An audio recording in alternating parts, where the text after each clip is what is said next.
આપ જોઈ રહ્યા છો પાટવી ગુજરાતી ન્યૂઝ. આણંદ જિલ્લા આંકલાવમાં દેશભક્તિના માહોલ વચ્ચે ભવ્ય તિરંગા યાત્રા યોજાઈ હતી. દેશભક્તિના માહોલ વચ્ચે ભવ્ય તિરંગા યાત્રા યોજાઈ. આંકલાવ હાઈસ્કૂલ ખાતેથી તિરંગા યાત્રાનો પ્રારંભ થયો હતો. તિરંગા યાત્રામાં મોટી સંખ્યામાં નગરજનો તેમજ વિવિધ શાળાના વિદ્યાર્થીઓ જોડાયા હતા. હાથમાં તિરંગો લઈને ભારત માતાના જયઘોષ સાથે લોકોમાં ભારે ઉત્સાહ જોવા મળ્યો હતો. તિરંગા યાત્રાથી સમગ્ર આંકલાવમાં દેશભક્તિના રંગે રંગાઈ ગયું હતું. યાત્રા દરમિયાન દેશપ્રેમ અને રાષ્ટ્રભક્તિનો માહોલ જોવા મળ્યો હતો. આ તિરંગા યાત્રા સૌ માટે આકર્ષણનું કેન્દ્ર બન્યું હતું અને દેશ પ્રત્યેની એકતા, અખંડિતતા તથા ગૌરવની ભાવનાને ઉજાગર કરતી હતી.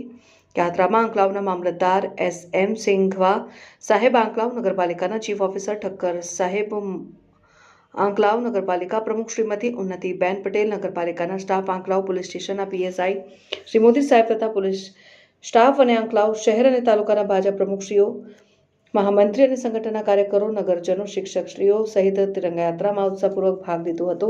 પાટવી ગુજરાતી ન્યૂઝ, યુવરાજ સુભાઈ.